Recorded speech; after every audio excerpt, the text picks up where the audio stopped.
Hindi kami sinama sa family outing, kahit may anak na kami. Hindi ko alam kung ano maramdaman ko. Ang sakit lang, kasi hindi nila ako sinasama sa family outing nila. Pero yung partner ko, kasama nila. Kahit pa may anak na kami ng partner ko na kapatid nila. Sagot lahat ng ate niya yung gala nila. Pero sinabihan yung partner ko na siya lang ang kasama at hindi kami ng anak namin. Sakto lang daw ang budget. Immediate family lang daw ang mga kasama. Ang hirap tanggapin kasi nung nakita ko sa pictures. Ang hirap tanggapin.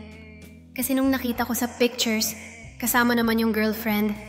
Nung isa pa nilang kapatid na wala pa namang anak at bago lang magjowa. Ako may anak na kami pero hindi kami isinama. Ang masakit pa, sumama rin yung partner ko para makumpleto sila. Kasi pinipilit siya ng magulang niya. Nagtanong pa yung anak namin, Mommy Beach tayo. Wala akong nasagot. Ngumiti na lang ako ng pilit sabay yakap sa kanya. Doon na ako tuluyang naiyak. Kasi paano ko ipapaliwanag sa anak ko na hindi kami kasama? Nasa mata ng pamilya ng tatay niya.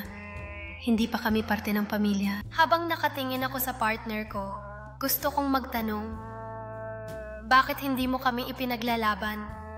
Pero wala akong nasabi. Minsan lang naman yun. At wala naman siyang choice. Kasi mahirap lang kami. Ngayon lang din siya makagala kasi libre. Sobrang sipag naman ng partner ko. Kaya ayoko rin siyang awayin.